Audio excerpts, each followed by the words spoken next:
pakinggan muna ang Pro Tips.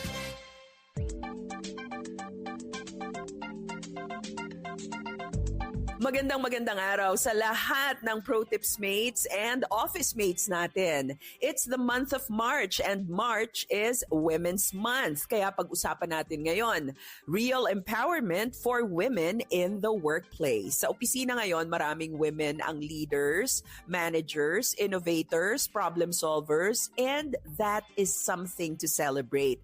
Pero minsan, sa sobrang focus natin, improving ourselves, napapagod din tayo, hindi ba? We feel like we always need to compete, prove, and push harder just to show na kaya natin.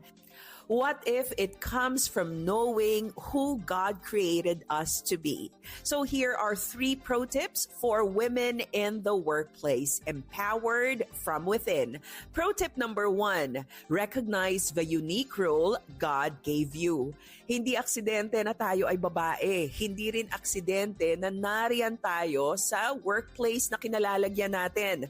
God designed women with unique strengths. May empathy, rational, intelligent, intuitive, the ability to nurture people and environments. Ang sabi nga sa Proverbs chapter 31 verse 26, she speaks with wisdom and faithful instruction is on her tongue. Ang ganda ng picture na ito, hindi ba? A woman who brings wisdom and guidance to the people around her. Minsan, akala natin empowerment means doing everything men can do. But real empowerment is embracing God's unique design that only women can do. Pro tip number 2, grow, don't compete. Let's be honest, sometimes we feel the pressure to compete with men in the workplace to prove na we can work longer, speak louder, perform better. But the real competition is not with the opposite sex. The real competition is with the limitations we place on ourselves. Sabi nga sa Galatians chapter 6 verse 4, each one should test their own actions. Then they can take pride in themselves alone without comparing themselves to someone else. God didn't design us to live in constant comparison and constant competition. Ask this instead, am I growing into the woman God created me to be? Because growth is always healthier than competition. Pro tip number 3, invest in your character and your health. In the workplace, we often focus on skills, training, certifications, experience. Importante ang lahat ng ito. But God reminds us that inner character matters even more. 1 Peter chapter 3 verse 4, rather, it should be that of your inner self, the unfading beauty of a gentle and quiet spirit, which is of great worth in God's sight. God values the inner woman, our character, humility, patience, integrity. But here's something important too. Taking care of our physical health is also part of stewardship. Hindi selfish ang magpahinga. Hindi sayang ang mag-exercise. Hindi luho ang pag-aalaga sa sarili. Because when you are physically strong and spiritually grounded, you can better serve, better lead, better live. So, this Women's Month, remember this. Real empowerment doesn't come from proving ourselves to the world. It comes from knowing our identity in the Lord. Acknowledge the role that God gave you. Grow instead of compete. Develop your character while taking care of your health. Because when a woman walks in the role God gave her, she doesn't need to compete for significance. She already has it. And that kind of empowerment comes from the Lord. I'm Maloy Malibiran sa Lumbidas for Pro Tips. Be a blessing in the workplace today. Mga kababayan,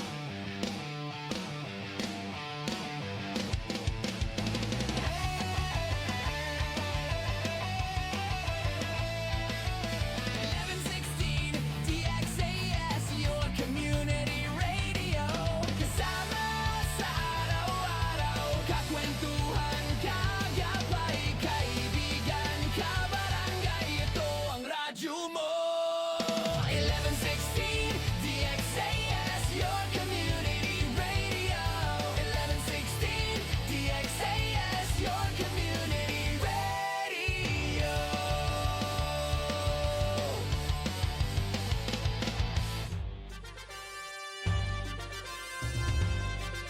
Este el DXAS FEBC, de ustedes Radio Comunidad, ta serví para conectar gobyerno, privado y mga miyembro del comunidad. DXAS 1116, de ustedes Radio Comunidad.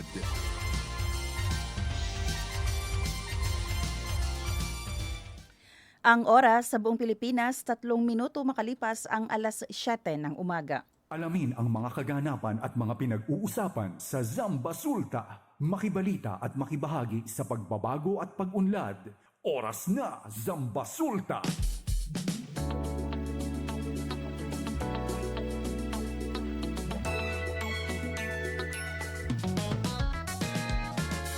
Good morning! Isang mapagpalang araw sa lahat ng nakikinig sa 1116 DXAS, your community radio. Buenos dias a todo, maayong buntag sa tanan. Good morning, Zamboanga Peninsula. Especially dito sa syudad ng Zamboanga. ¿Qué tal ustedes? ¿Qué tal di aton first day nuay trabaho? Oo, di ba? Ingat po tayo sa kalsada, ha? Oo, kasi walang trabaho, feeling natin yung mga milakad, pabor sa atin ang kalsada ngayon. Kanina po dito sa may veterans, meron na vehicular accident. Mamaya kikwento ko yan kay Robin. Oo, at maririnig niyo ang aming kwento. Pero welcome muna sa ating programa, ang Oras na Zamba Sulta. Ito yung programa na mapapakinggan ninyo hanggang 8:30 ng umaga para po yan sa 1.5 oras ng balitaan, impormasyon at inspirasyon. Siyempre, ngayon po ay araw ng Friday. Akalain nyo po, no? Friday na, March 13, 2026. 2 araw na lang, nangalahati na naman tayo sa buwan na ito. Pero praise God sa kanyang sustaining grace sa ating lahat. Nagtaasan na lahat ng mga fuel, yung ibang mga items siguro, no? Itong week daw mararamdaman na natin yung pagtaas ng presyo sa mga palengke. Pero nakikita nyo ba, hindi ka pa rin nagugutom kasi nagpo-provide si Lord sa lahat ng ating mga pangailangan. Hindi minsan sumusobra, pero hindi nagkukulang. Kami po ang inyong mga lingkod for today. Ako po si Sarah May Tulabing. At ang iyong kabarangay, no? At ako naman ang iyong kabarangay, syempre, ang kapartner ni Sarah. Yan, ako si Robin Soling. At yan nga, no? Thank God it's Friday, no? March 14 o March 4? Kasi dito sa ating... Q-sheet. No. March 3 pa. Okay, March 4. Kasi, pero, ano yan, for sure, ang pagbilang ko niyan, March, kasi January, February, March, pangatlo. Kaya March 3. Oo. Ayan. At siyempre ayan nga, no, Friday na. Oo, grabe, no, ang week na ito para tayong alam mo yun, meron kang inaabangan na ayaw mong malaman. Di ba? May ganyan pala. Oo, yung mga presyo ng mga gasolina, di ba? Parang inaabangan mo magkano yung magiging adjustment, no? Itataas. Pero ayaw mo siyang, di ba? Parang ganon. Pero, yun nga, sabi nga natin, magpapasalamat pa rin tayo na ramdam natin, syempre, no? Alam mo, especially kagabi, sorry, magkwento ko lang sa'yo na yung short story ko. No? Napansin ko talaga kagabi, yung galaw ng mga tao, no? Yung galaw ng mga sasakyan, yung mga behikulo. Medyo konti siya, no? Compare mo talaga sa volume na, syempre, motorista tayo, no? Sa araw-araw na pagbiyahe natin. Tapos ito man observe kay Menora, no, chene un poco, like may konting pagkakaiba compared mo sa mga nagdaan na araw. Yung afford pa natin talaga yung gasolina, no? Especially, alam mo, ako din, may kakilala din ako, 4 wheels yung sasakyan nila. Ngayon, although naglalakad naman sila, no, dahil gusto din nila at the same time parang nag-exercise. Ngayon talaga, hindi na sila nagve-vehicle kapag kaya ng lakarin. Yung kagandahan nitong fuel increase, no, hike, napipilitan tayong mag-exercise. No, at saka siguro yung term na napipilitan ay para sa akin kasi is napapaalalahanan, no, nare-remind tayo na pwede naman pala. Oo, Oo, puwede naman pala, kailangan lang. mm. Kasi minsan ba, yun nga sir, no? Kasi minsan hindi hindi kung hindi na talaga madadala sa pwede naman pala, eh dinadala tayo doon sa ipinapaalala sa atin na what if kung wala na, Tsaka alam 'di mo, ba? yung nangyari ngayon, pabor doon sa mga nagbibisikleta, 'di ba? Ay, oo, oo. Siguro sa At isip nila, "Oh, eh, di inggit na inggit kayo ngayon sa amin kasi kami walang mm. gastos." Ano ba naman yung kwan mo, umaga pa lang inggit na agad ang pag-uusapan natin. Hindi at saka yung especially ako naman 'no, yung reflection ko talaga yung bang, advantage ito sa mga taong, nagba-budget, 'di Hmm, ba? Yung intentional 'no, yung punong-puno ng intentionality yung kanilang mga ginagawa. So, alam nila nagpapagasolina sila kasi pupunta sa trabaho 'no, pupunta sa eskuwelahan, pupunta sa opisina, pero yung nagpapagasolina lang para lang mag-vroom vroom, oo. skirt, 'di ba, yung para lang mag-joyride, eh, pansin mo Oh, pero wala alin na masyado, eh, putik ano eksene pa tsene siyempre tan drag racing, oh, hindi pa nila ang, yan ramdam. Oh, ang daming ang baka daming mga humihingi pa sa parents pang gasolina.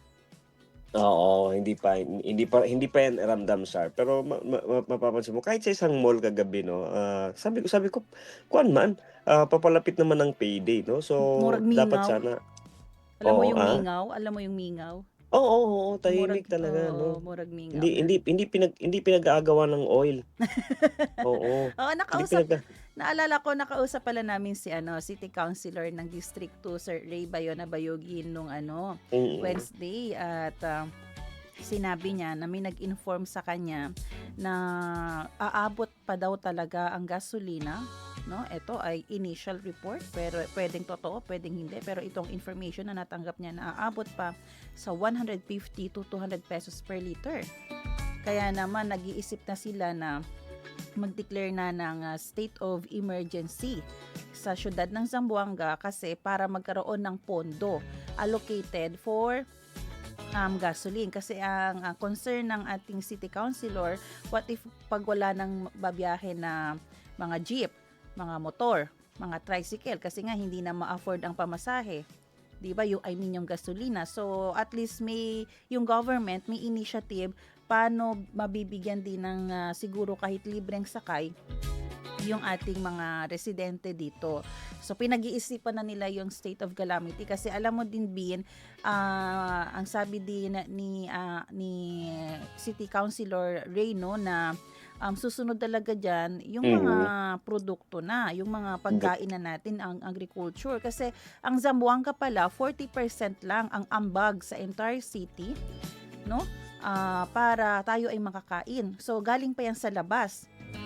Yung Mm. 60% ng kinakain natin, dadaan daw yan sa vehicle. So what do you expect? Tataas talaga ang presyo at nalaman na nga natin, yung sibuyas ngayon, itong week, pwede nang madagdagan ng 20 pesos. Yung sibuyas ngayon, nasa 140 per kilo, possible magiging 160 per kilo siya.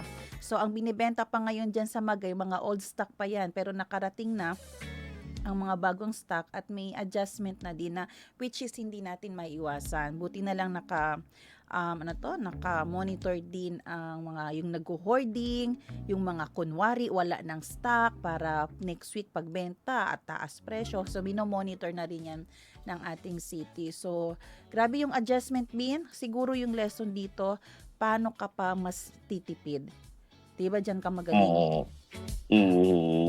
At saka yun nga 'no, sasabi nga natin na, hindi mo kasi agad-agad mararamdaman sir, especially kung yun nga, sanay ka sa 'no, yung intentional, yung mga desisyon mo ba 'no, intentional, alam mo kung para saan ito. Katulad na lang kahapon nga 'no, actually nag-grocery ako kahapon, at 'di ba, nung tinitingnan ko yung binabayaran namin, iniisip ko ito para saan ba 'to, ilang araw ba ito, 3 araw, so 4 na araw, okey na siya. Yung mga gano'n ba, hindi kasi yung parang, kasi Kuha lang ng 'di kuha. ba, instant lang 'no, yung parang Mm. gano'n, hindi, isipin mo, iniisip natin yung kinain ko ngayong araw na 'to, pasok ba 'to sa bukas na budget? Kung hindi, Mm. 'di ba? So ang advice lang natin kasi, yun nga, simulan ayoko kasi gamitin sa yung sinasabi ng paghihigpit ng sinturon, 'no? Ayoko gamitin yung term na yun. Ang gusto kong gamitin ngayon is humingi ka ng wisdom at gamitin talaga yung pagba-budget. Kala ko Yung humingi ka ng sinturon. Oo, humingi ka ng sinturon kasi paano mo hihigpitan kung wala naman? Hindi.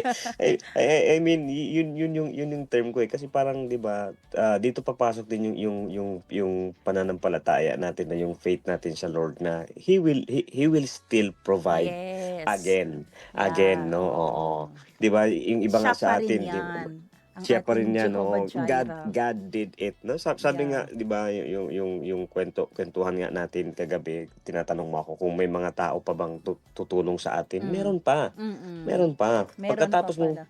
Pagkatapos mong Ikaw naman. tulungan, ako naman mas bongga pa 'yan sa oo, 'di ba? Ayan, so Hindi, yun nga, kidding aside, 'no, sa mga kabarangay natin na nakikinig ngayon, 'no, alam po namin, ramdam ninyo, ramdam din po namin, 'no, ramdam natin lahat kasi wala namang exempted dito, eh. 'No, kahit sabihin mo yung mga, Kuya Ben, yung mga may kaya, ramdam din nila 'yan, 'no, ramdam oo. lang din nila. Pero yun nga, sa atin, 'no, as, naniniwala sa Panginoon, sa kanyang kakayahan, sa kanyang, kapangyarihan, 'no, balik tayo doon. Mhm. Oo, magpalakas tayo. Ayan. Oo. Oras po natin, 7:14 ng umaga. Naku, samahan niyo po kami hanggang mamaya. Marami pa po kayong makikinig ng mga inspirasyon, mga wisdom, revelation, at paano makaiwas no sa mga bagay para hindi tayo ma-scam. Naku, mamaya Mm, especially mapapakinggan sa mo yan. oo, especially nga sir, 'no, sa oras na naman ng ganito ng pangangailangan, Oo, may papasok din yan yung mga mapagsamantala. yes, working active Oo. din yan sila. Kaya abangan niyo po Active mamaya. din sila, oo, kasi mangangailangan din sila, oo, Mm. gipit din sila, so didiskarte na naman yan. So dapat pakinggan niyo po mamaya, 'no, especially yung sa mga online, sa mga social media, yan, 'no, yan ang ating usapan mamaya. Kaya naman mga kabarangay, sali po kayo sa ating usapan, mag-text po kayo o mag-comment sa aming, text line sa 0916-296-6625 o kaya mag-comment sa aming, Facebook Live, 'no, naka-live tayo ngayon sa Facebook sa 1116 DXAS Your Community Radio Facebook page. Weather Report. Sa ating ulat panahon, apektado ng amihan o northeast monsoon ang Luzon at Visayas. At dito naman po sa atin, bahagyang maulap hanggang sa maulap na kalangitan na may pulo-pulong pag-ulan o pagkidlat pagkulog ang mararanasan sa Zamboanga Peninsula, Basilan, Sulu at Tawi-Tawi. Dulot naman yan ng amihan. Posible ang mga biglaang pagbaha o pagguho ng lupa tuwing may malalakas na pag-ulan. Kaya mag-ingat po ang bawat isa sa atin. Ang ating temperatura ay tinatayang aabot sa 25 degrees Celsius to 33 degrees Celsius dito sa lungsod ng Zamboanga.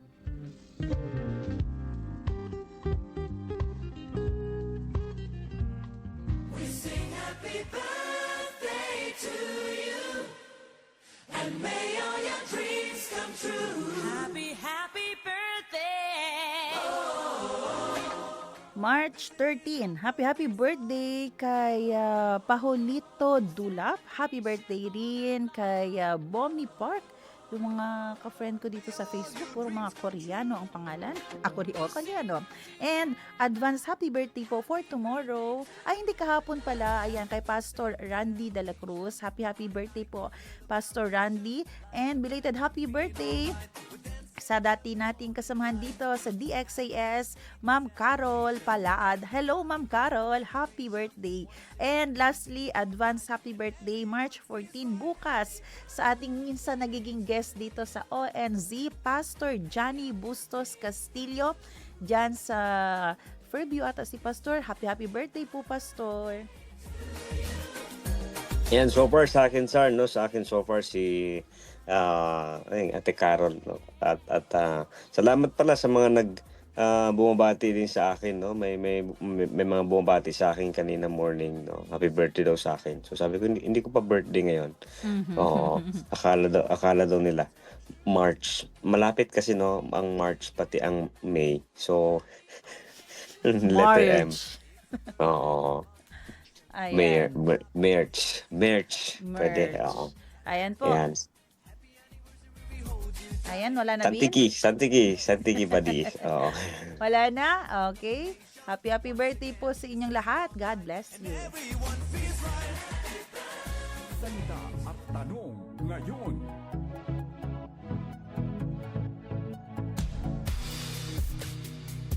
Ang ating salita ngayong umaga, nako, eto nga, dahil medyo um, related ito, no?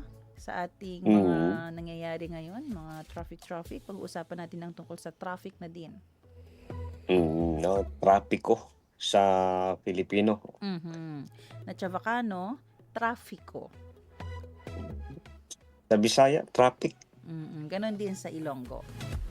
Tausog traffic din.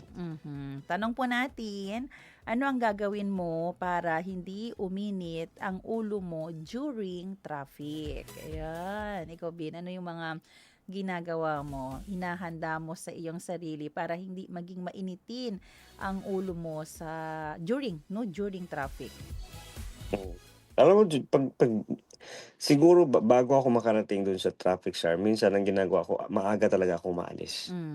Para hindi ko maabutan ng traffic. Yun ang isa, no? Pero ang tanong mo kasi is, nandun ka na sa sitwasyon, nandun ka na sa traffic. So, ang ginagawa ko talaga dyan is, siyempre, ako kasi observant ako eh. Wala, palingon-lingon lang, nag-observe lang, tinitingnan ko lang din yung reaction ng mga ibang tao. Oo, at yun, siguro, no, nagre-reflect, 'di ba? Pero nakafocus ka pa rin sa daan. May mga iniisip ka. Parang yun yung mga time din ba nakakapag me time ako during traffic. Ako naman, Oo. ako naman, para alam ko na, alam mo yun, hindi iinit ang ulo ko during traffic, ine-expect ko na may traffic sa area na yan. Di ba kasi lalo na kung alam na natin saan tayo papunta. Oo. So, ine-expect mo na pag ganitong oras, traffic yan. So, naka-mind orientation na ako, okay, traffic ito. May iba naman yung ginagawa nila para hindi uminit ang ulo nila during traffic. Iiwas na sila doon sa mga area na talagang traffic Heavy dyan. traffic. Oo, ang Oo. ginagawa,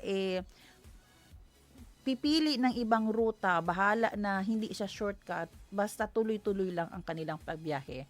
So kung makikita po natin, may mga paraan pala, no, para hindi uminit ang ulo natin, no, bago mag-traffic or during traffic. Doon sa mga during traffic, ano bang gustong ituro ng Panginoon sa atin? 'Di ba kasi alam mo, Bin, nakakatakot to pag during traffic hindi tayo handa. Minsan dito nagsisimula yung mga road rage, dito nagsisimula na nagiging mainitin ang ulo mo.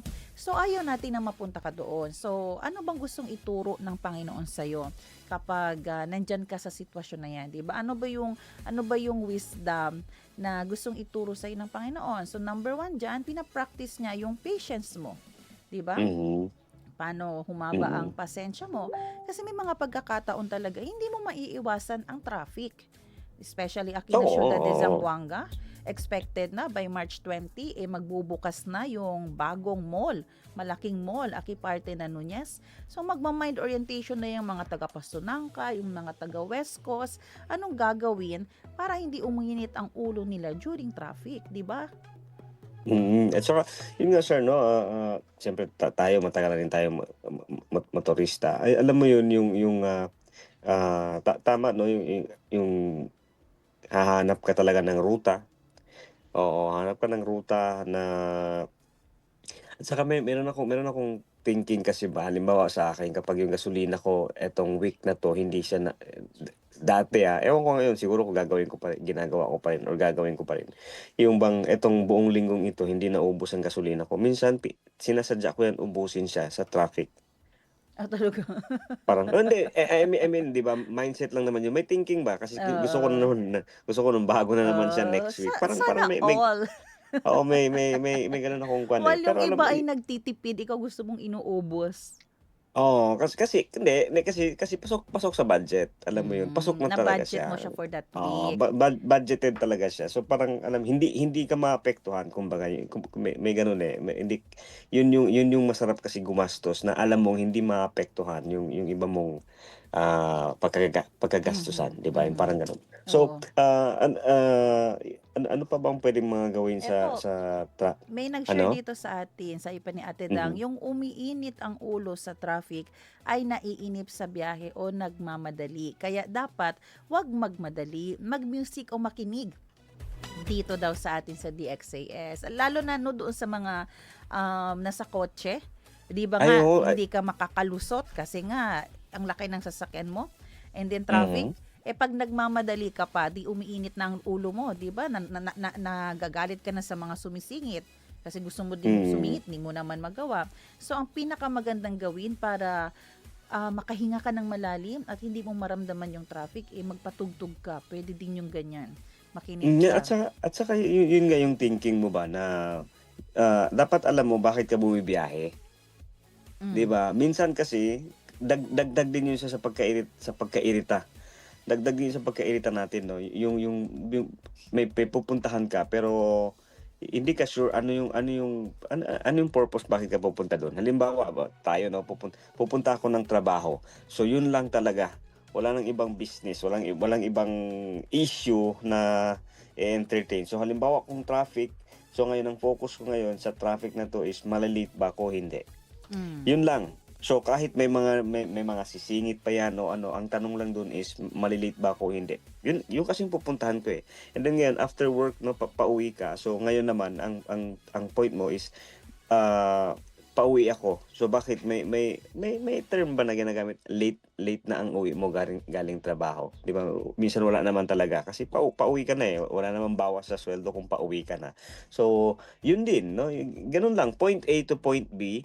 From point B to point A, gano'n lang 'no. Pero Mhm. kung ikaw yung speaker, ikaw yung mag-o-officiate o ikaw yung may meeting, 'di ba, talagang magmamadali ka. Pero kung yun nga, kung may schedule ka talaga, ako ang best way ko talaga diyan sir is 1 hour and 1.5 hour dapat bumiyahe ka na. Yes, para kahit may aksidente man nangyari diyan, alam mong meron ka pang Hmm, extra time dahil time. oo. Alam mo, naisip ko din pala, during traffic, pwede talaga matest yung fruit of the spirit mo.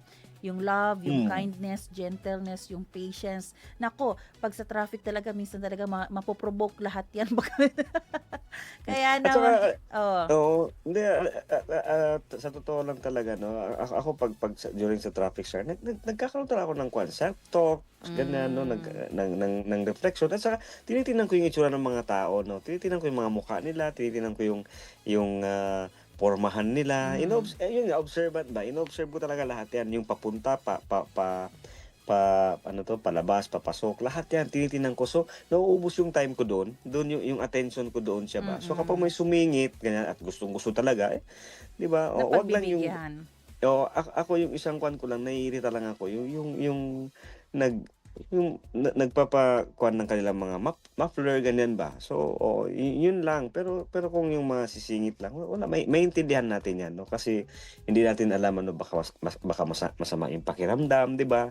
O kasi para maintindihan mo sila kailangan mong, lumugar 'no or pumosisyon doon sa kanilang kinalalagyan. Kasi, 'di ba tayo naman, ikaw nga 'pag masama ang lagay ng tiyan, 'di ba magmamadali ka din 'no? Mm, Tapos ayaw mo maabutan ng traffic, mm, oo. Alam mo meron akong experience one time, motor, hindi ko siya alam, hindi ko pa siya kabisado paano patakbuhin. hmm, Oo, pero, 'pag okey yung daloy ng traffic 'no, smooth lang, mapapatakbo ko siya. Ang mhm. isang ayaw ko or, ang isang weakness ko sa motor na yun is kapag nag-traffic. So, Hmm, oo, diyan sa may Giwan, alin na Jumbo Bridge 'no, nag-traffic baya 'yan tapos pa-incline. oo, Sabihin ko sa'yo sir, hmm, para akong bata 'no, ano na sige ka mamatayan ng motor. Oo, oo, kasi hindi oo, clutch kasi yun, eh, so hindi ako marunong that time. Pero dahil sa hindi naman ako nagmamadali, so nag-take time lang ako, okey sige relax lang. Nakarating naman. nakarating Nakarating naman, na, mm. oo. Ako naman no, sa ating pagtatapos, na-realize ko applicable itong Galatians 5:22 sa atin during traffic. 'Di ba? Ngunit ang bunga ng Espiritu ay pag-ibig, kagalakan, kapayapaan, pagtitiis, kabaitan, kabutihan, katapatan, kaamuan, at pagpipigil sa sarili. Oh, 'di ba? Pwede pala yan siya during traffic.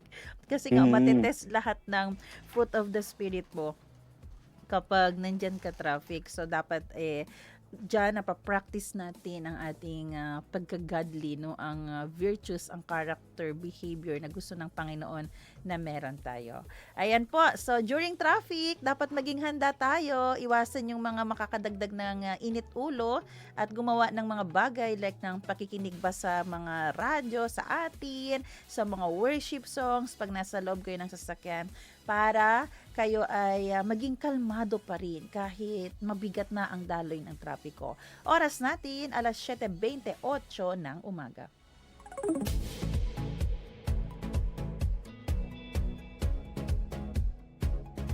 Zambasulta Balita. Oras natin mga kaibigan, alas 7:29 ng umaga at sa pagkakataong ito ay makakasama po natin no, ang dating, itong dating government employee, public servant natin na retired Reverend Major Nathaniel Alanano. Formerly siya po ang ating regional Chief Chaplain Officer sa Bureau of Fire Protection.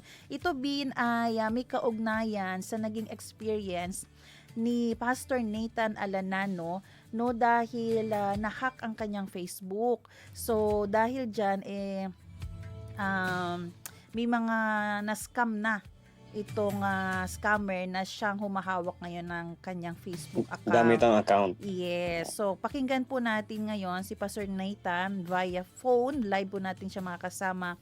At let us see ano yung dapat malaman natin para hindi tayo maging biktima nitong scammer. Pastor Nathan, good morning po. Welcome po sa ating programa. Welcome po, Sister Sherry. Yes, Sister Sara po. Good morning din po. Ayun, nakat lang tayo saglit, no? Pero ayun nga, kukontak natin muli si Pastor Nathan. Sa mga nakakakilala po kay Pastor Nathan Alanano, siya po yung senior pastor po ngayon ng Destiny Church. At siya ay naka-experience nga nitong pag-hack sa kanyang Facebook. Pastor, welcome po muli. Kasama niyo po si Robin at ako po si Sarah. Good morning po, Pastor. Good morning po, Sarah. Good morning po. Yes po. Pastor, pwede Yes. niyo po ba ikwento sa amin paano niyo po nalaman na nahack ang inyong FB account at mga FB page ng business po ninyo? One afternoon po siya, bigla na lang pong sumisigaw po si Mrs. na gumagalaw daw po yung kanyang messenger account na para pong may nagtatype. Mhm. So, yun na po.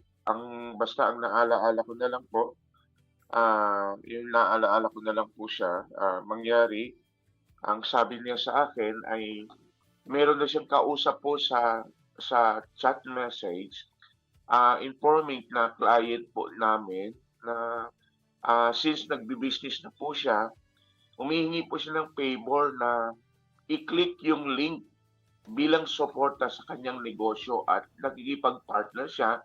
Ganon din ang gagawin niya, susuportahan din niya yung business namin. Since malaking account na naibigay niya ng pangalan na yun sa amin, ang pag-aakala namin ay totoo. So, clinic naman po ni Mrs. yung link. So, yun na, the following day, nakita na lang niya na gumagalaw yung messenger. And to make the story short ay, yun na po, nahack na po siya. Nahack na. Doon pala nagsimula, Pastor. Opo. May nag-communicate sa inyo sa anong account po ninyo, Pastor, na kinommunicate kayo na i-like or i-click ang link na iyon? Bali, account po ni Mrs. po. And then, so yung unang And then- na-hack ay ang account ni Mrs. Yes po, yes po. And then ako po, I was now posting po sa FB na please aware po sila na na-hack po yung account ni Mrs. And then the Mm. following, just a matter of minutes lang po din, biglang nawala po yung aking pong account, yung Nathan Alanano po siya.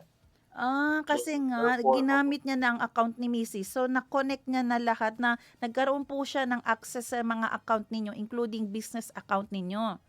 yes po, yes po. So ano Later, Mm. yung for is advertising po, months na lang po namin nalaman na open lang po siya. Yun pala, nandun na po pala siya. Siya na yung nag-entertain ng mga client namin without noticing po siya. Okay. Pero pastor nung na-confirm po ninyo agad na na-access na ng scammer through sa FB account ni Mrs. yung mga business account ninyo including po yung mismong account ninyo. Ano po ang ginawa po ninyo, pastor? Una, dahil wala pa pong nangyayaring epekto, wala pa pong nangyaring scamming po siya. Mm. So, balik confident lang ako. Pinabayaan ko na lang. Parang sabi ko, total may isa po akong alternative na FB account. Yung po ang ginagamit ko ngayon for posting siya. But kapag-decide na lang po ako na i-report ito after December 9. Mhm. December 9 po. November 22 po siya nung na Last year. December 9, ni-report ko na po siya sa cybercrime.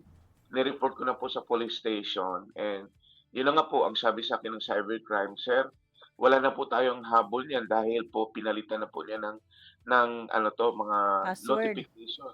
Password, pinalitan niya ng Gmail, pinalitan niya ng WhatsApp po siya. Mm. So sabi po ng cybercrime sa akin, sir, para wala po kayong sasagutin o accountability niyan, mag-execute na po kayo ng affidavit of denial.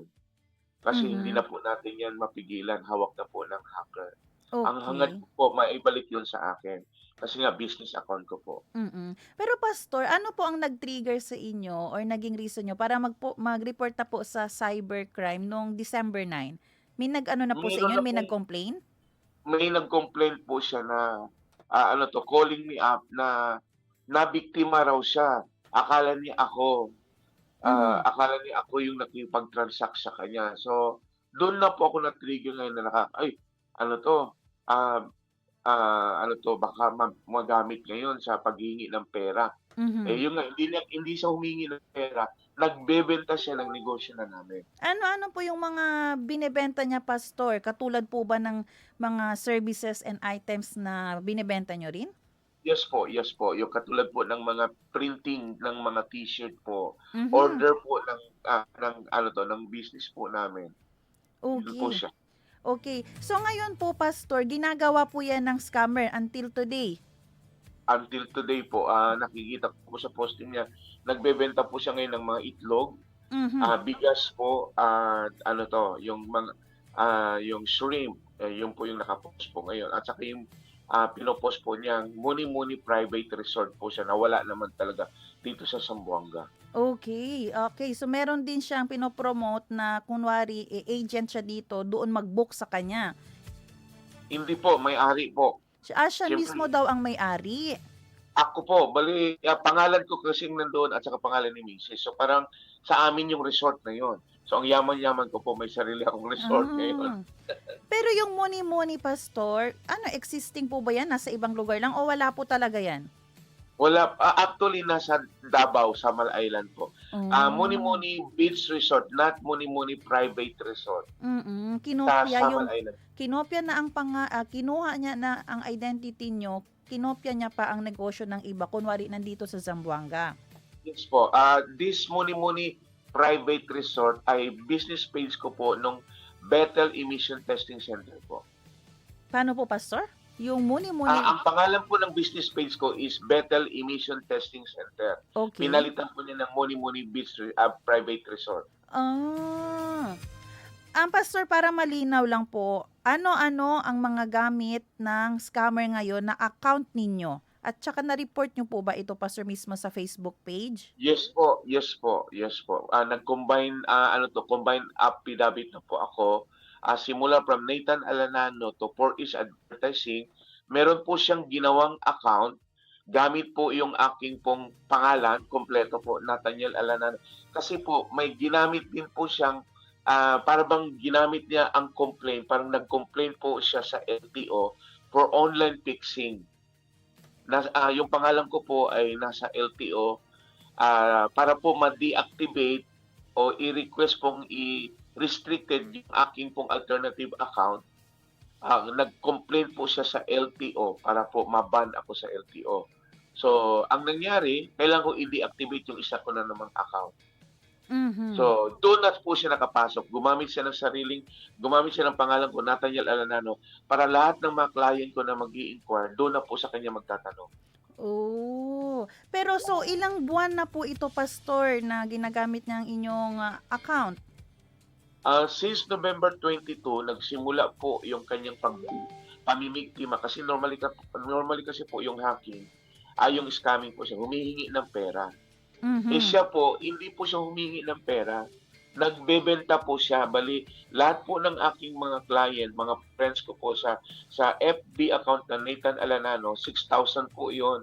Mhm. So, mangyari po, pinapasok niya po ito. Kung ano yung transaction ko, kinukumusta niya po at nag-offer po siya ng mga serbisyo o anything po siya.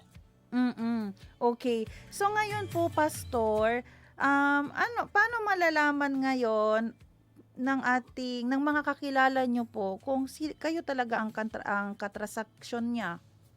Okay, ito po yung isang pagkakamali ko.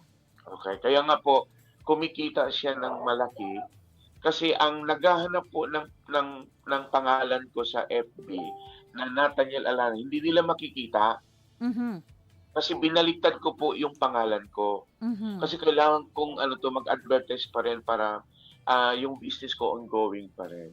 Ang pagkakamali ko kasi binaliktad ko kasi nga yung advice kasi ng FB is to report the account, massively report scam, fraud, and misrepresentation, false information siya. Mhm. Since po, siyempre, Nathan Alanano at yung create ko nung pong bagong account, Nathaniel Alanano, ay magkasing tunog lang po siya. Oh, kasi Nadamay po ngayon yung bago kong account. So, ibig sabihin, hindi na po ako makapag-post kasi nasama sa restriction. So, pinalitan ko po ito ngayon.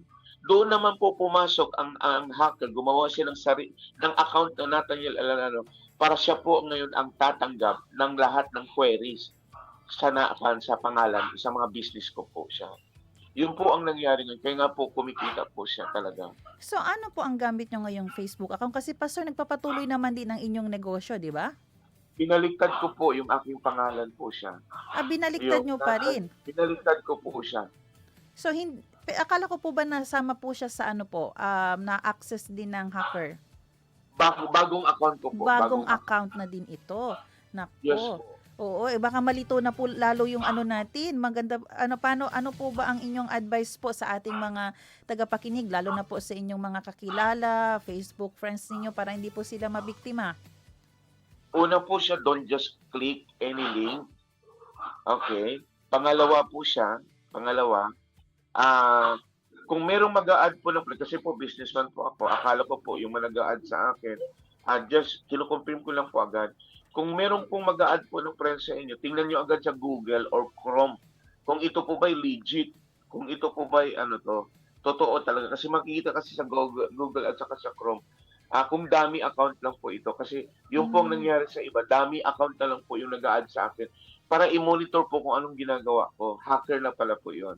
Mhm. Pangatlo po, tingnan po nila yung friends, number ng friends. Pag 1, 2, 3, nakakatakot yan, questionable po yan.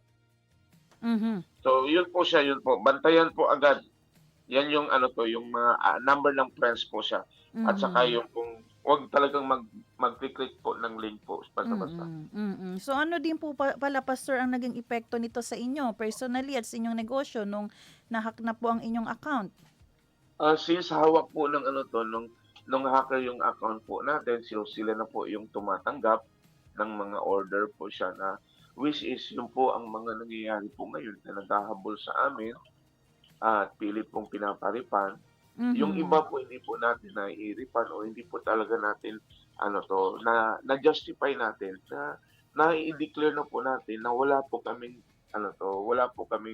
accountable po diyan kasi nga hindi nga kami ang gumagamit. Hindi po kami yung katransact po nila. Yun lang na-convince po natin na hindi po kami yun. Yun nga lang, yung pangalan, siyempre po ipagkakalat nila yun. Lalo na yung business po siya. Huwag na kayong mag-transact dito. So napansin po namin, just a matter of more than 3 months lang po yung paghahack sa amin. Yung pong pasok ng client, wala na. Dahan-dahang nawawala na siya. And totally wala na po talaga siya. Yun na po ang nangyari ngayon. So we need to declare affidavit of bankruptcy po siya dahil wala na po talagang wala nang production, wala na pong order po siya. Oo. So, ibig sabihin, as of the moment po, Pastor, wala na kayong i-offer na kung ano man dahil nga sa nangyari. Ibig sabihin, kung may magtatransact po ba sa kanila, hindi na kayo yun? Ganun po ba ang gusto nating iparating na lamang? Or meron din Ang po kayo? bali ganito po, gumawa po ako ng bagong page po. Mm. Kasi nga po, yan nga talaga yung business ko, yung pag-a-advertise at saka yung anything po. Simula po nung nagkaroon ng Facebook, yan na po yung ginagawa kong business, yung pag-promote sa Mm-mm. social media. So, ang maipayo ko lang po sa kanila, I'm still here, kasi kailangan kong bumangon po siya. Diyan po kasi yung sources po namin, ako po Mm-mm. yung naging bombero at nag-retire po siya. Mm-mm. So, alamin na lang po niya, madaling malamang ako po yun. Kasi bakit? May pangalan ko po, pero sa ibaba po, Viber number ko, phone number ko siya, WhatsApp number ko. Kasi nga po, sa Singapore pala, phase out na nila ang messenger. Hindi sila nagtatransact ng messenger. Mm-mm. Viber at WhatsApp. Kasi doon po lalabas kasi yung katransact na phone number. So, Mhm. ngayon po, pwede pa rin silang, pwede mag-transact ng messenger. But please call. Tawagan po nila ako. Yun po siya. Ayan, mas safe po kasi yun, no? Kung gusto nyo pa rin mag-avail ng mga offer po nila Pastor Nathan, mas safe talaga, yung last say talaga na siya yun, tumawag kasi makikilala nyo naman ang boses or mag-video call. Pastor, i-allow nyo po dahil sa nangyari sa inyo, may pwedeng video call. Yes po, yes po. Kung pwede po, tawagan talaga ako. Andito Mm-mm. pa rin po nandito pa rin ang Pastor Nathaniel Alanano na gumagawa po ng business at serbisyo po. At ang 4 po siya, pilit po namin binabango kahit po kalugi na po siya. So, Mm-mm. yun po ang ginagawa po natin. Tawagan niyo lang po ako. Tawagan Ayan. niyo po ako. And normally po kasi pag ako nagtatransact, pinupuntahan ko po talaga. Ang Mm-mm. totoong Pastor Nathan Alanano, hindi po humihingi ng pera, hindi po naghihingi ng cash advance. Ako po yung pumupunta talaga po na makipag-transact po dito. Hindi rin Yun po ang nag-GCash. totoong Nathan Alanano. Hindi po naghihingi ng GCash. And take note po, ang ginagamit po ng hacker, Maya account po, Maya account. Wala Mm-mm. po akong Maya account. Ayun. Yes Okay. po. So, yun yung ano po dun ha, yung kagandahan dun. Hindi GCash, walang cash advance, hindi sa Maya. Dahil pupuntahan kayo mismo ng totoong Pastor Nathan Alanano para singilin kung ano man ang napagkasunduan po ninyo. Yes Ayan. po, yes po, yes po. Ayan, oras po natin 7:45 ng umaga, Pastor. Nako, alam nyo po ito ay pagsubok rin po no sa inyo. Alam ko po makakayanan po ninyo ito at siguro yung pinakamagandang lesson din dito no wag na po natin, wag po tayong magki-click talaga sa mga link na pinapadala kasi yung hacker po mas mabilis pa yan sila kaysa sa oras kung mag-isip paano kayo maloloko.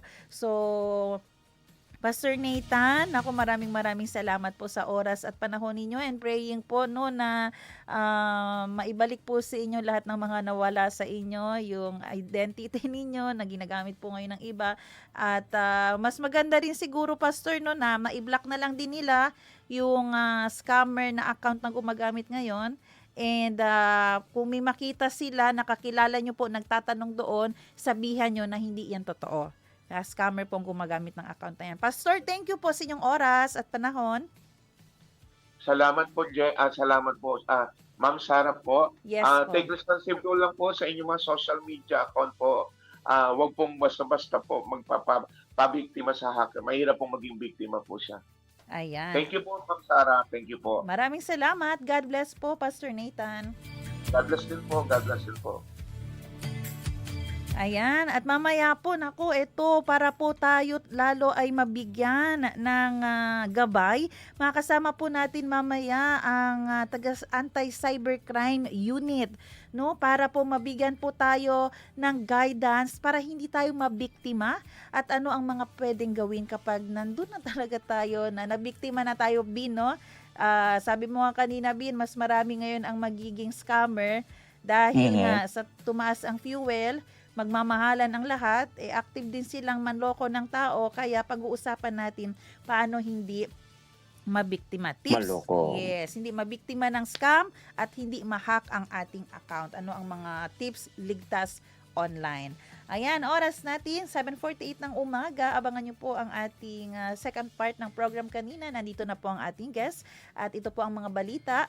Para sa araw na ito, magbe-break tayo sandali, pero babalik tayo. Kami po ang inyong mga lingkod, Sara May Tulabing. At sa mga kabarangay natin na nakikinig, no, hinihingi talaga natin na tumutok sa ating topic, itong second part, Sar, no, kasi talagang malaking tulong ito para sa atin, no, especially sa mga online transaction at online communication. Magbabalik ang oras na Zamba Sulta. Ako si Robin Suling, dito lang sa 1116 DXAS, Radyo Komunidad.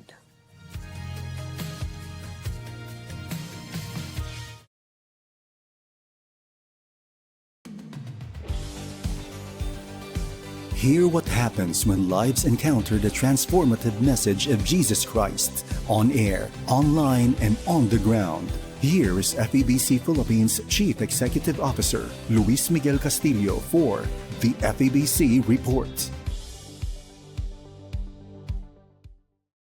Hello everyone, I'm Lucho Castillo and welcome to the FEBC Report. FEBC Philippines is a gospel media ministry with 13 stations all over the Philippines. In today's conversation, we have Pastor Alex Gunay, our station manager for 1062 DXKI, Coronadal, South Cotabato. Hi Pastor Alex, it's good to see you again. Hello, Kuya Lucho. It's good to see you also. You know, Pastor Alex, I enjoyed my time there last December as we celebrated 61 years of DXKI serving the people in Coronadal, South Cotabato. Back in 1964, as the station started by God's faithfulness, and where it is now, how can you see God's hand in the journey of the station? The fact that the XKI is still here after 61 years, it's already a testament of God's faithfulness sa buhay ng istasyon.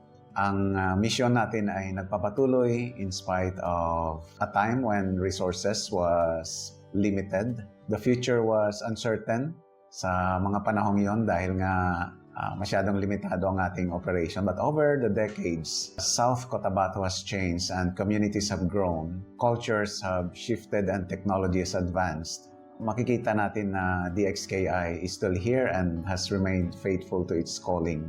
Maganda yung title na kauna-unahang regional station ng Far East Broadcasting Company Philippines. Pero mas magandang isipin na after 61 years, it still stand strong because of God's faithfulness sa buhay ng istasyon. Yun ang consistency na nakikita ko over the generation, and it is not accidental. It tells us that God has been the one carrying the ministry forward, providing the people, providing the partners, the protection, and yung purpose natin each step of the way.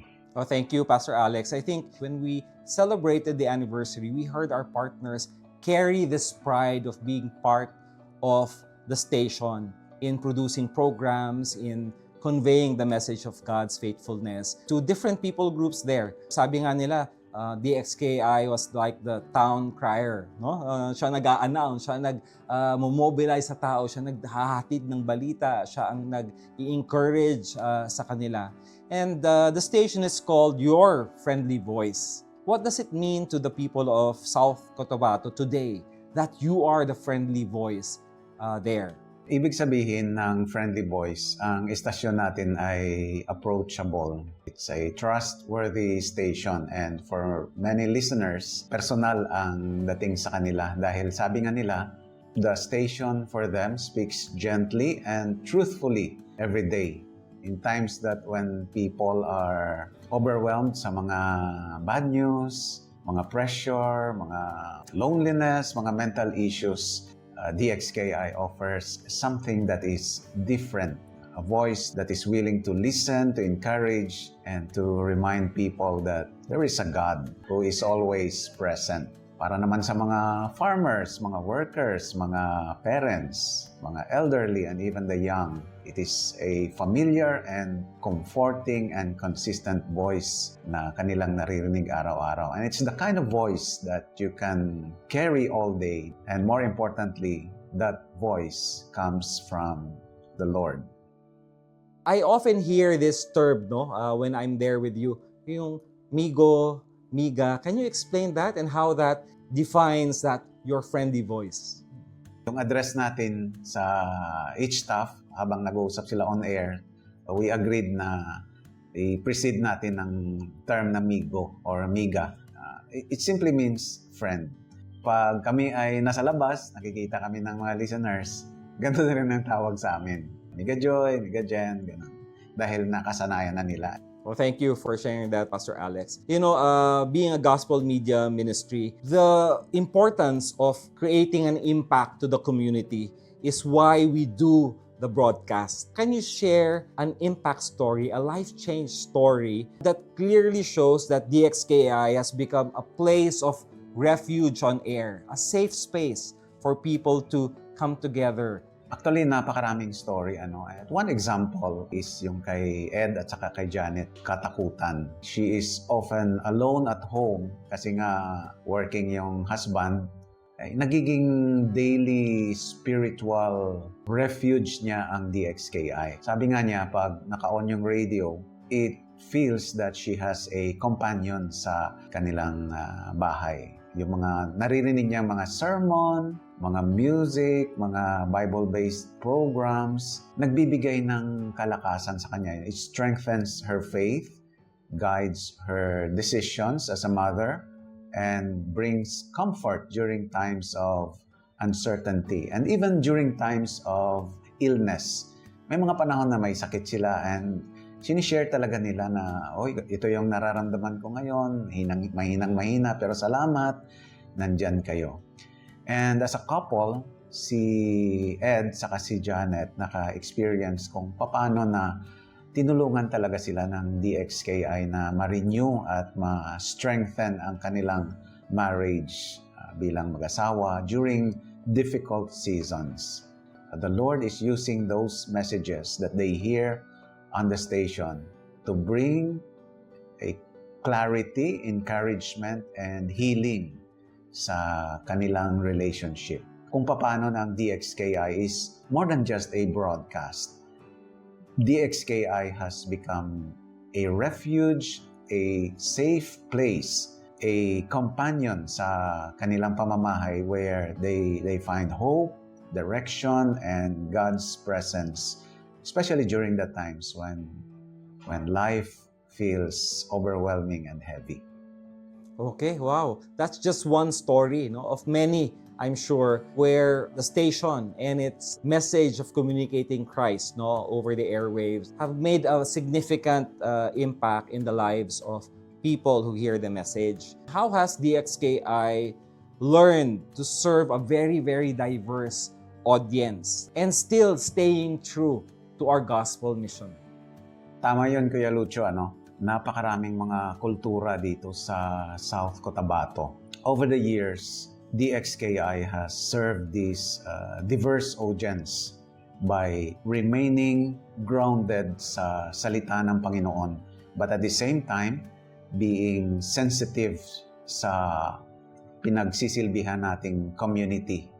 DXKI communicates the gospel with humility, with respect, and love, while pointing everyone that we have hope in God, we have hope in the Lord. By addressing real-life issues and community concern, DXKI builds trust in the community that it serves dito sa South Central Mindanao, and through the trust, the gospel continues to reach the hearts of many people without compromise. Wow, that's good to hear. You truly have shared that you understand, the people that you serve. You listen to them, you connect with them, you engage with them, and therefore we are able to build this partnership. We walk with them throughout the years that we serve there in Cotabato.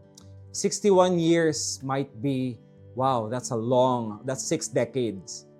But the road ahead, there's still more that the Lord is asking us to continue doing, in our gospel media ministry. So for you, as you look ahead, what is your prayer for our ministry there, for the station, and for the people that we serve and reach every day? Ang prayer ko sa DXKI is that the station will continue to be faithful and to be a voice for the Lord Jesus Christ in the years ahead. Yun naman ang ating pinakamisyon. Until all have heard. And more than anything, I pray that DXKI will reach more homes and more individuals who need hope, especially to those who feel that they were forgotten and feel that they are alone in their struggles. And may many more families one day look back and say, ginamit ng Panginoon ang DXKI to bring His Word into our lives and to change our story. Pastor Alex, in your 38 years of serving in FEBC, when you look back at that, that's a lot of years serving the Lord. But when I look at you, I see the freshness, the joy of each day that you go and be with our team there in Coronadal. What can make you say that lahat nito ay all worth it? 38 years of serving. You are not just a worker dito sa DXKI, but it permeates your life. Long after na wala ka na dito sa DXKI, parang wala ka na nandito pa rin. Naging training ground mo ang DXKI. It has become your seminary, it has become your wilderness, it has become your refuge, and long after your life, sa pagkatapos ng service mo sa DXKI, madadala mo yun lahat. Thank you, Pastor Alex. You are a living testament of how the Lord moves. I had a wonderful time with Pastor Alex Gunay, our station manager at DXKI, Coronadal, South Cotabato. In these heart-to-heart talks, we really see how God is moving, drawing out the truths in the life of the station, in the community, and in the life of people serving in the gospel media ministry. Pastor Alex came to FEBC not knowing the Lord, and now here he is, for almost 4 decades after, serving faithfully. And that's the takeaway. God is faithful. 61 years, 38 years, the life of Ed and Janet Katakutan, the impact of the programs, and the seasons to come where God will continually move in reaching the hearts of people. Thank you very much for joining us in the FEBC report. Thank you for praying for us. Thank you for walking with us. And so, take care, abide in Christ, and see you next time in the FEBC report. That was the FEBC report. Stay up to date and join the conversation online by subscribing to the FEBC Philippines channel on YouTube and following FEBC PH on Facebook. Learn how to partner in the work of communicating Christ in our world by visiting febc.ph/give. Thank you for your support in the ministry. Until all have heard.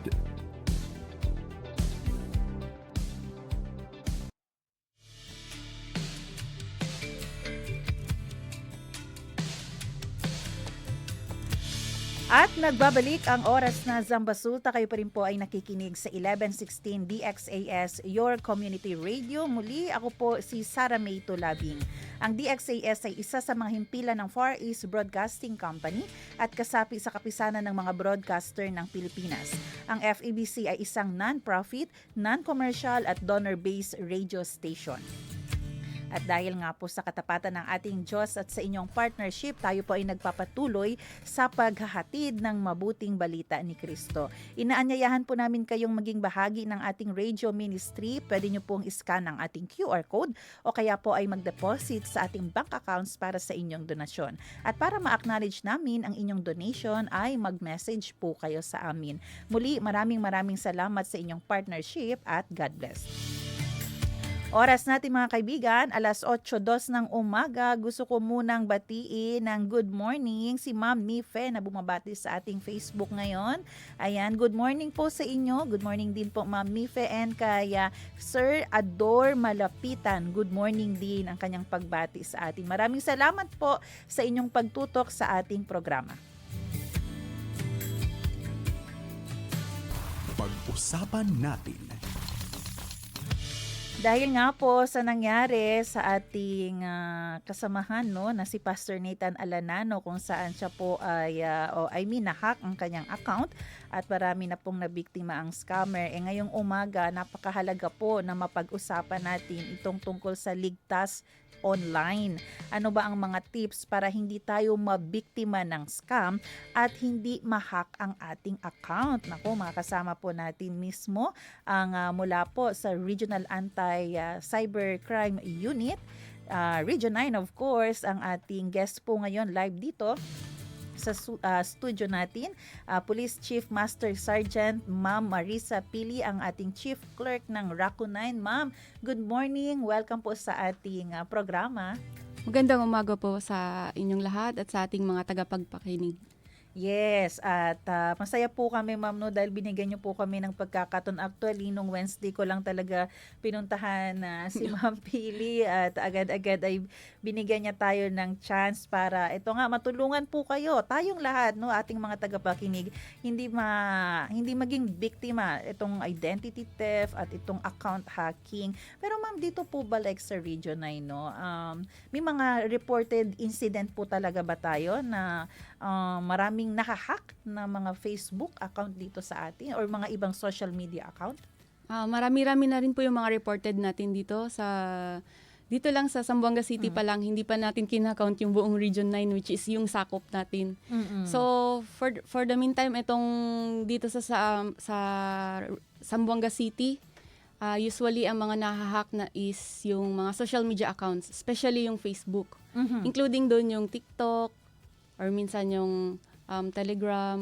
Yun yung usually na nahahack, pero ang numbers ng mga nahack na accounts is belong doon sa Facebook account talaga. So marami talagang nahahack na Facebook account kasi yan yung primary communication na ginagamit dito sa atin sa Philippines. Yung Facebook, and then yung kaakibat niya is Messenger. Bale, ito yung major social media account na ginagamit natin, at pag nagkataon po na nakalink yan sa inyong TikTok, sa inyong Telegram, or WhatsApp, may WhatsApp din po, nako, jackpot po ang scammer pag ganyan po, ma'am, Opo. Usually po ba, ma'am, ano po yung mga social media accounts na madaling ma-hack, yung madaling ma-target po ng mga hackers natin? Facebook po talaga, Facebook account. Opo, Facebook. Madali. Pero ano po yung yung ano po ba, maraming friends dapat para ma-hack ka, or ano yung tinitingnan nila sa'yo na gumagamit ng social media account na nakikita nila a potential victim ito? Ganito, it doesn't matter kung famous ka sa Facebook or marami kang friends, marami kang followers, it doesn't matter, Kahit sino pwedeng maging victim nito, basta't hindi masyadong well-equipped sa knowledge kung paano hindi siya ma-hack yung account niya. Kasi karamihan ngayon is, para ma-hack yung account mo, may i-click ka na link. So usually ganun ang dahilan kung bakit nahahack yung mga Facebook accounts natin. And second is that minsan nakakapagbigay tayo ng OTP kasi may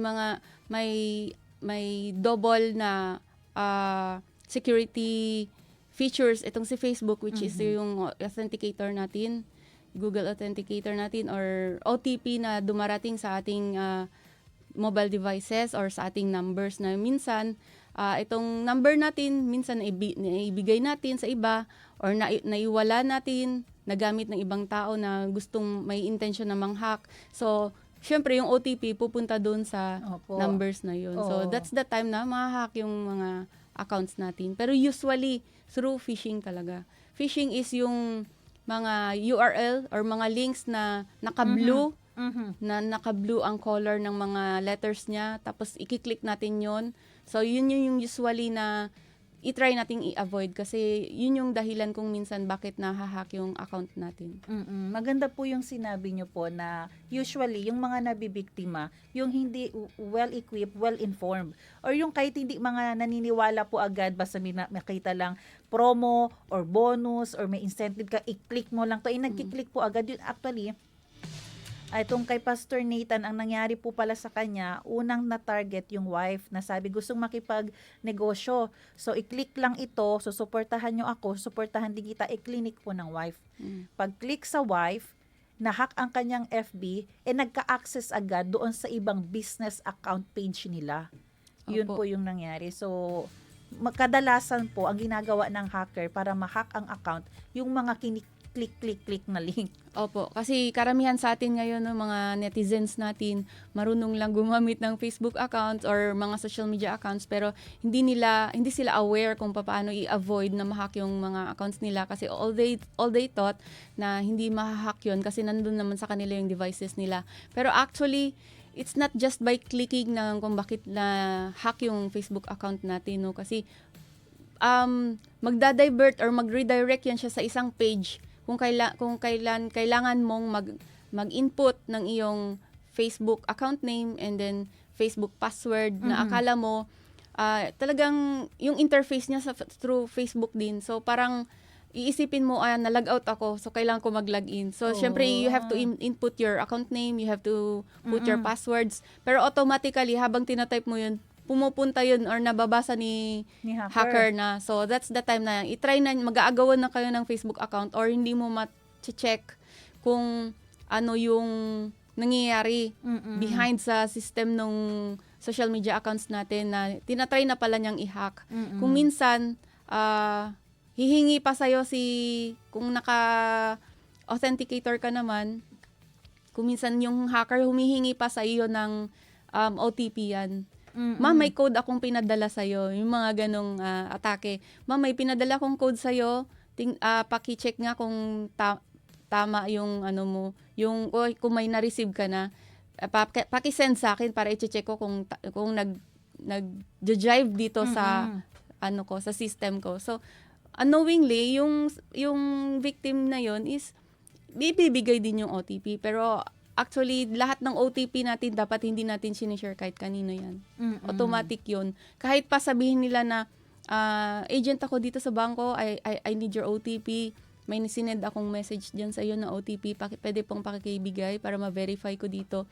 Actually, wag po tayong magpapaniwala sa mga ganun. Kasi ang OTP is para sa atin lang po talaga yan. One-time password yan. So, aside from password natin originally, this is another password na dinevelop ni Facebook or ng ibang computer systems ng social media accounts natin para sa security.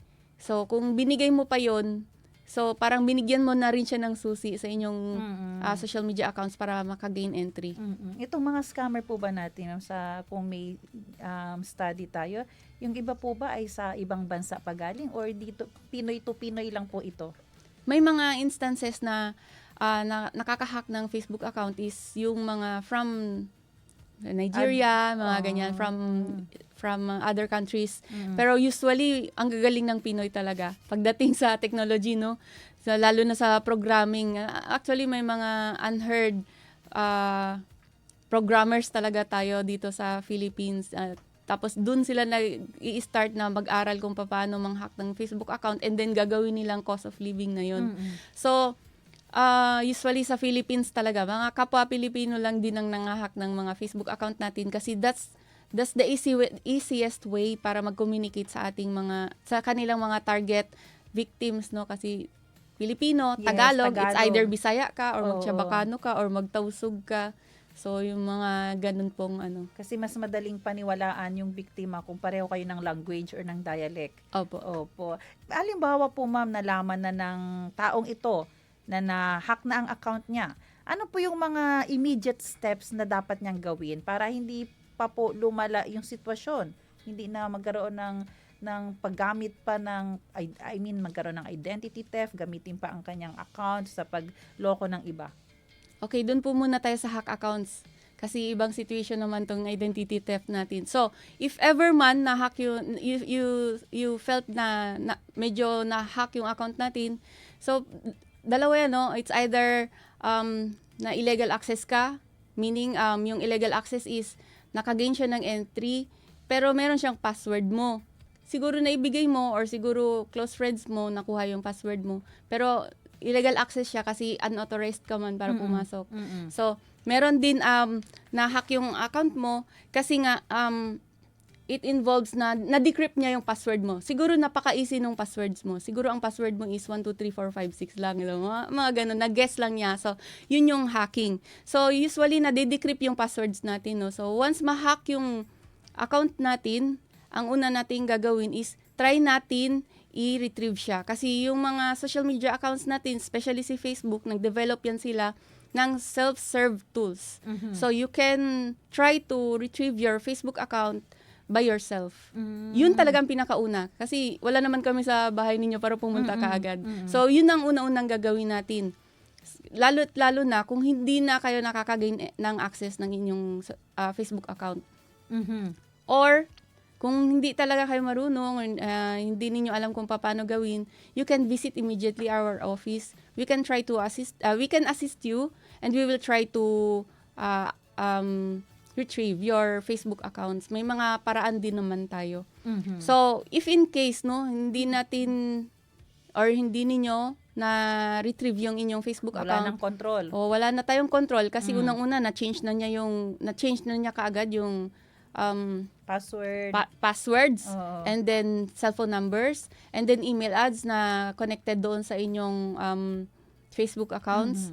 So, kailangan nyo talagang mag-report sa office natin, and then we will try to make a request to anti-cybercrime group doon sa Camp Crame. Yun yung headquarters namin. So, we'll try to make a request to deactivate or delete the said Facebook accounts para ma-avoid na natin yung paggamit pa niya more ng inyong identity sa pang-i-scam ng ibang tao. Kasi usually, ang mga nang-hack din, yun din ang gagamitin nila to scam other people using your identity. So, that's the time papasok na rin yung kaso ng identity theft. Pero ma'am, while ginagawa natin yung request sa Campo Crame, ano po ang pwedeng gawin nitong victim para ma-inform na po yung public, o hindi ko na to control itong account ko na ito, may scammer na, may hacker na ang may control nito. Ano po ang mga dapat niyang gawin? So, unang-una, no, gumawa muna siya ng affidavit of denial. Yun po ang kailangan yun natin. Yun ang ginawa ni Pastor Nathan. Affidavit of denial, kailangan po natin yun. So, yun po ang isasabit natin ninyo doon sa office namin. And then, make a public announcement. You can create another account or let your friends and family post na yung Facebook account mo is nahack ng ibang tao, iba na ang nag-manage ng Facebook account, and then report it to Facebook. Kasi actually si Facebook, nade-detect niya yung nahack ang Facebook account natin if nagkaroon ng mass reporting sa account na yun. Kailangan natin ng mass reporting. Hindi kasi siya enough kung 20 lang. Okay. Ilan po ang enough para gumalaw si Facebook? Actually, wala akong numbers talaga, pero ina-encourage namin as many as possible. Siguro mga more than 50.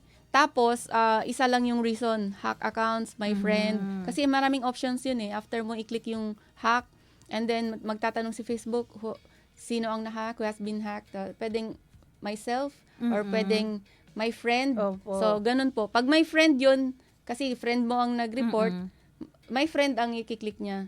And then, lalabas naman yun mga photos ng friends niya. So, i-click lang niya kung saan ang Facebook account ng friend niya ang nahack.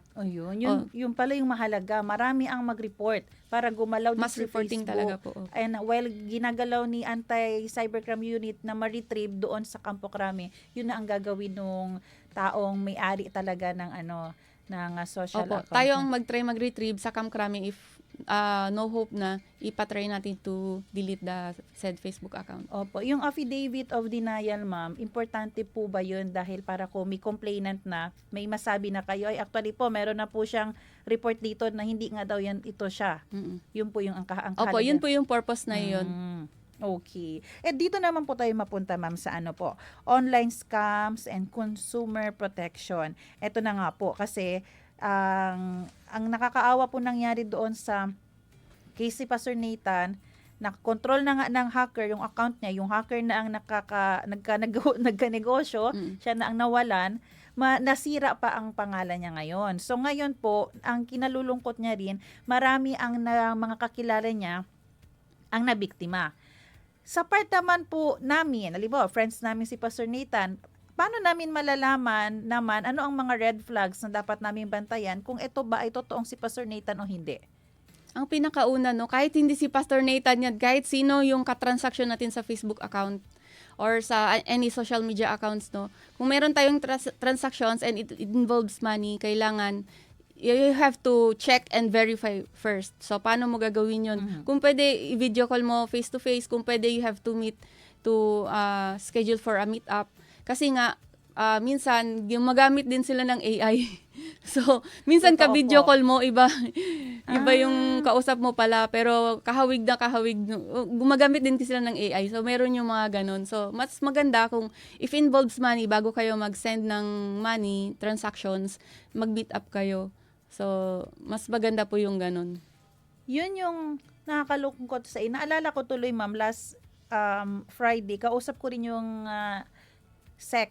At ang sabi din nila, kasi online lending app din yun, ang topic namin, ang hacker ngayon, itong mga manloloko, kaya na din mag-produce actually ng parang certificate of authority or parang sila ay may certificate from DTI. Ito naman pala, kaya nang gawin ng AI na parang magkamuka yung may-ari. Opo, meron po yung mga ganun. Kaya mas maganda pa rin po pala talaga yung personal kayong may transaction, ma'am, no? Opo, mas maganda po ang personal transactions.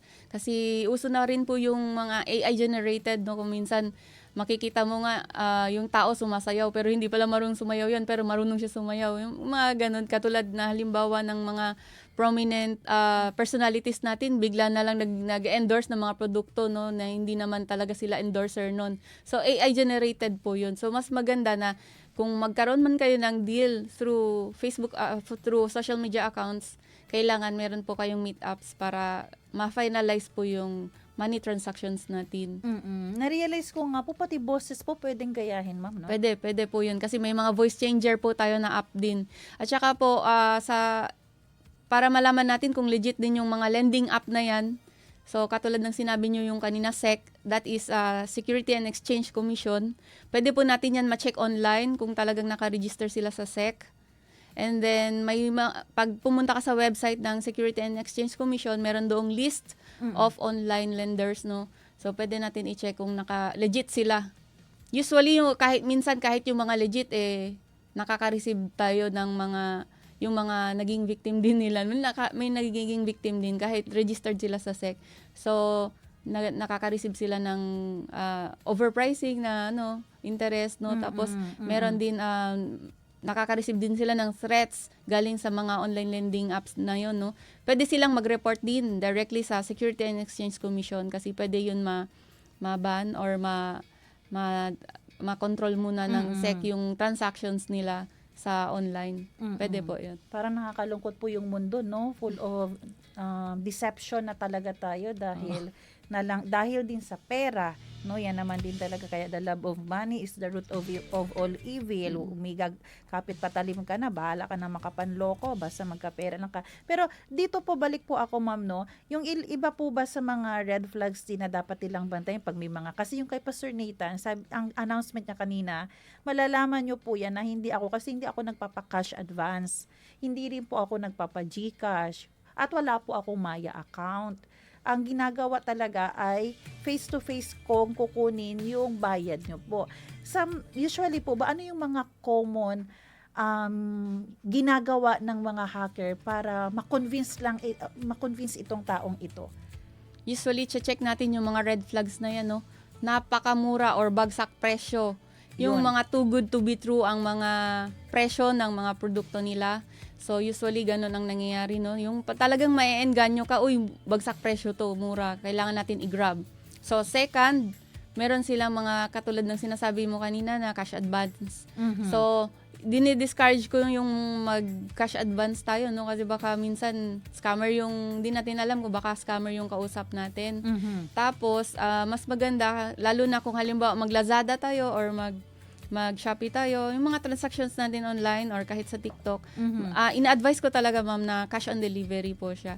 Bago, wag kayo mag-engage ng mga, yung bayad muna kagad in full or mag-cash advance, mas maganda po cash on delivery po yun. At actually, tinanong ko din pala si Pastor Nathan, paano din po naniniwala yung mga biktima? Kasi si hacker pala, nakagawa rin through AI ng ID niya.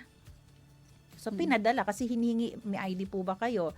Kaya na-convince yung victim. Ano ko rin po, ma-mention ko rin po, itong account na nakak din, tama po kayo yung presyo bagsakan. Ito po, ang post niya po nung March 8, 180 pesos lang per tray ang itlog. Yes po. So, ibig sabihin, 5 pesos lang kada isang itlog yung benta. So, wala na po ata ngayong 5 pesos lang kada isang itlog. Opo, mahal na po lahat ng mga bilihin ngayon. Kaya nga sinasabi ko sa inyo, yung, kung ang presyo is too good to be true, yung talagang, yung parang oh my God ka, bagsak presyo sila, yung parang ma-amaze ka. So, yan, pagdudahan natin yan kasi tumataas na yung mga bilihin natin ngayon. So, wag tayo basta-basta magpapaniwala, i-verify po natin, check po muna natin, and then verify natin bago tayo makipag-transact. Ganun po talaga ang usually gawin natin.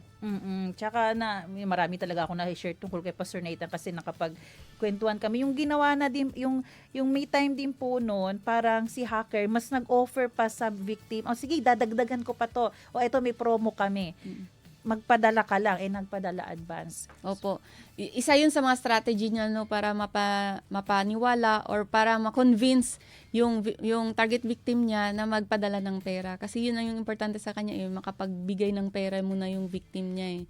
So, kailangan nahanap siya ng paraan para ma-engganyo talaga yung victim natin na makipag-transaction sa kanila. Yung hacker, ma'am, pinag-aaralan niya din po paano nagre-reply si Pastor Nathan. Gagayahin niya yung tono, yung pagbisaya. Galing po talaga minsan. Opo, kasi yun lang po yung trabaho nila Pag-aralan yung isang tao na gagamitin nilang identity para mapaniwala nila. Para syempre maniwala rin yung mga target victims nila. At saka isa pa, advice ko rin po, ma'am, sa ating mga netizens, avoid natin po ang pag-posting ng ating mga identification cards. Yun. Mga LTO na yung driver's license, PRC ID, or anything na identification cards na pwedeng may mga informations po natin kasi usually yun ang ginagamit ni scammer. So halimbawa bibenta siya ng isang product, so para mapapaniwala sa kanya yung target victim niya, sasabihin ng target ng scammer na, ma'am, para maniwala ka sa akin, ito yung ID ko. So ang ipapakita, yung ID na pinost mo sa Facebook, which is grab photo lang niya. Tapos, yun ang gagamitin niya para pang-scam ng ibang tao. So, yun po, kailangan po natin i-avoid din po ang pag-posting ng ating identification cards po.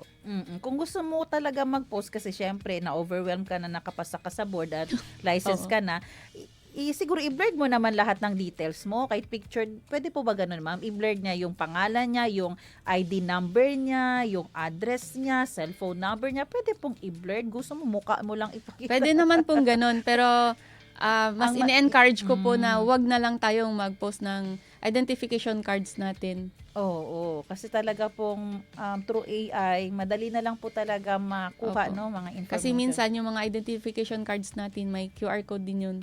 So pag in-scan yun, nandun lalabas pa rin yung information. Okay po. Sige po, ma'am, if ever po na halimbawa itong kay Pastor Nathan na case, may mga nabiktima na, pwede po ba nilang sampahan ng kaso si Pastor Nathan or pwede din po bang masingilin nila si Pastor Nathan or mahabol yung mismong hacker?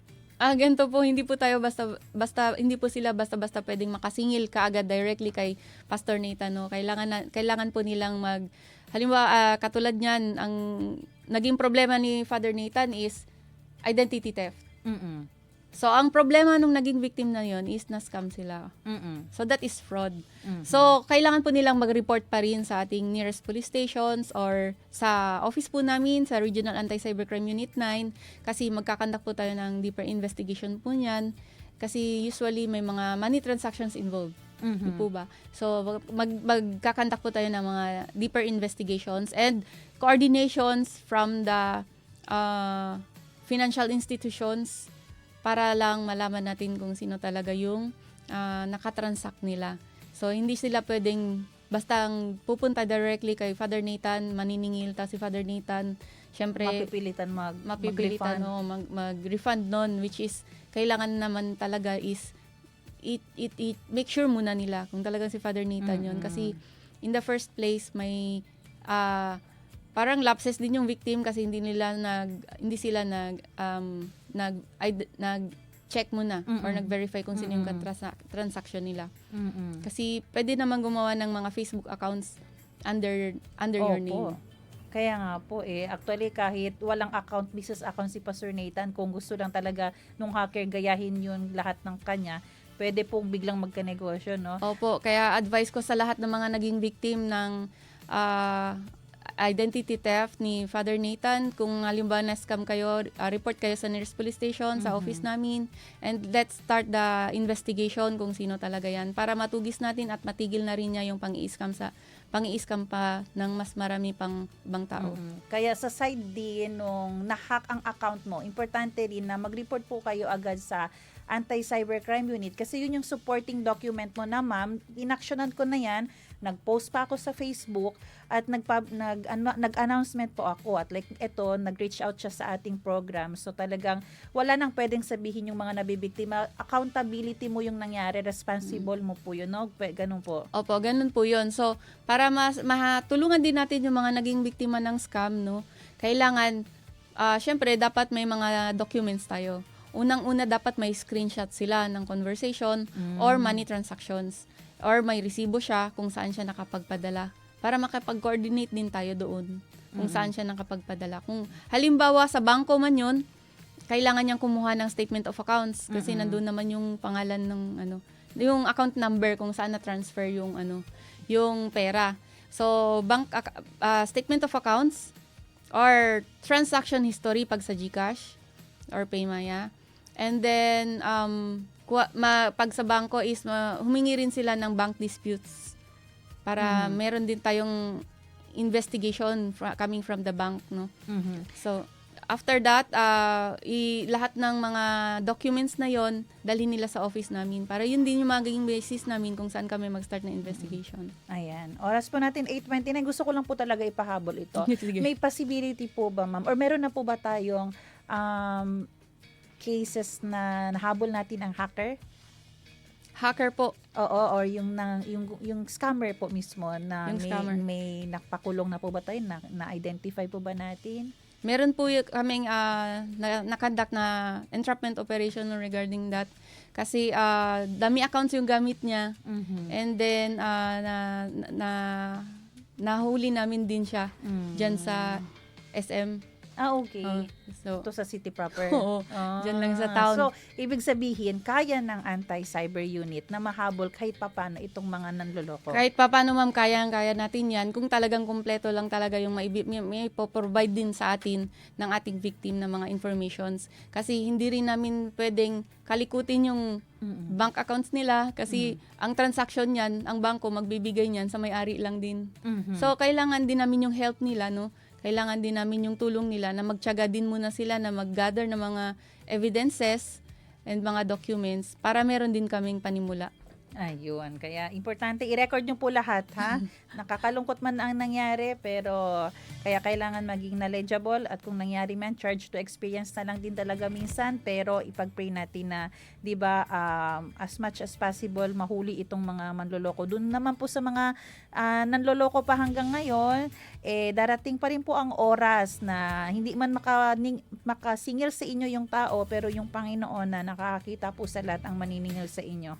Ayan, oras oras po natin 8:31 ako. Maraming salamat po sa naging guest natin ngayon from Regional Anti-Cyber Crime, tama po ba, Unit 9, Police Chief Master Sergeant Marisa Pilima. Maraming salamat po. Maraming salamat din po, ma'am. And last, ma'am, okay lang po pahabol.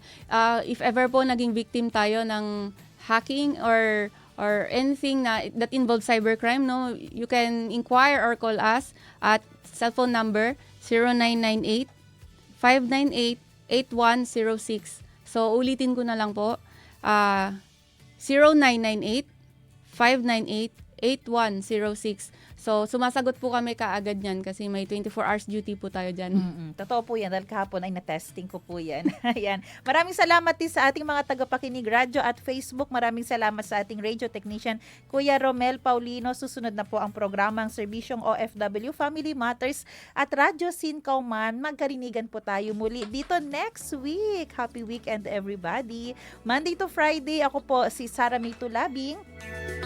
Nagpapaalam o nagpapaalalang posible po ang pagbangon at pagbabago. Tayo po ay maging bahagi ng solusyon ngayon. Sama-sama tayong umaksyon dahil oras na Zambasuta.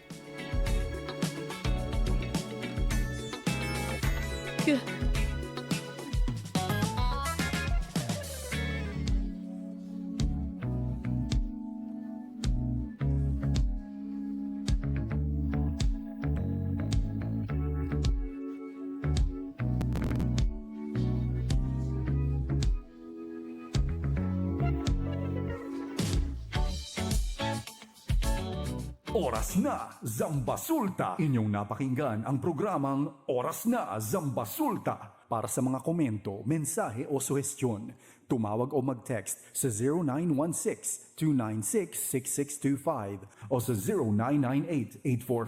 0998-844-1410.